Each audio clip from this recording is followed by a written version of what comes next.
कुशवाहा समाज के fire brand नेता उपेंद्र कुशवाहा का एक बयान सामने आता है और उसके बाद यह तय हो जाता है कि जितने भी कुशवाहा वोटर जो कि एनडीए के खिलाफ थे वो अब उनके साथ आ गए हैं। और लालू यादव का दाव जो था, जो उन्होंने कुशवाहा वोटरों पे खेला था, वो कार्ड जो है उनका फेल होता हुआ नजर आ रहा है। अब क्या है पूरी जानकारी और कैसे मैं ये बात कह रहा हूं, इस पूरी जानकारी से आपको रूबरू कराऊंगा, पूरी बात आप तक पहुंचाऊंगा। लेकिन उससे पहले, मेरा नाम है रजत और आप देख रहे हैं जनता जंक्शन। आपको याद होगा लोकसभा चुनाव 2024 में किस तरीके से कोयरी समाज जो है वो एनडीए से छिटक के लालू यादव के खेमे में पहुंच गया था। और लालू यादव अब समझ गए थे कि अब ये जो एम वाई समीकरण है, इसमें अब के को भी जोड़ने का, यानी कुशवाहा समाज को भी जोड़ने का समय आ गया है। और जो एनडीए का, जेडीयू का कोर वोटर है कुशवाहा, उसे अपने साथ कर लिया जाए, जिसका फायदा विधानसभा के चुनाव में पहुंच जाएगा।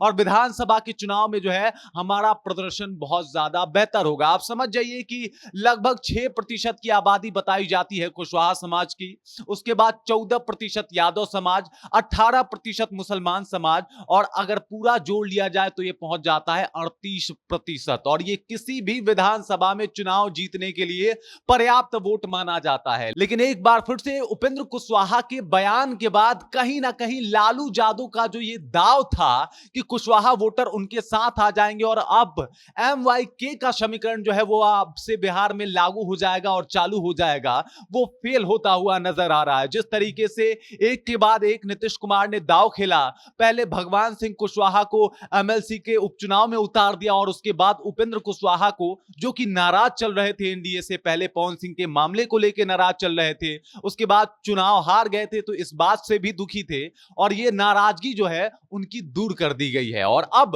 उपेंद्र कुशवाहा का बयान आया है कि 2025 का जो चुनाव होने वाला है उसमें हम सब लोग साथ मिलकर चुनाव लड़ने वाले हैं, और न कि सिर्फ चुनाव जीतेंगे बल्कि बहुत भारी बहुमत से जीतेंगे। इस तरीके का बयान सामने आया है उपेंद्र कुशवाहा का। और इनके बयान आने के साथ ही जो भी कोयरी समाज है वो एक बार फिर से एनडीए के साथ आता हुआ दिखाई दे रहा है। मतलब लालू यादव ने जो दाव खेला था और अभय सिंह कुशवाहा को जिस तरीके से उन्होंने आरजेडी का नेता चुना था, वो दाव अब फीका पड़ रहा है। क्योंकि आज मैं आपको बता दे रहा हूं कि जितने भी कोयरी समाज के लोग हैं आज भी उपेंद्र कुशवाहा को ही ज्यादा सपोर्ट करते हैं और उनको अपना नेता मानते हैं। और उपेंद्र कुशवाहा से चूंकि नाराजगी चल रही थी एनडीए की, और कहीं ना कहीं उपेंद्र कुशवाहा काराकाट में चुनाव हार जाते हैं, जिसका परिणाम यह हुआ कि बड़ा मुश्किल हुआ आखिरी चरण के लोकसभा के चुनाव में एनडीए को, और वहां अपनी 6 सीटें हार जाता है एनडीए। लेकिन अब एक बार फिर से कहीं ना कहीं उपेंद्र कुशवाहा की एंट्री हो गई है, और उपेंद्र कुशवाहा की राजनीति एंट्री ये बताती है कि कहीं ना कहीं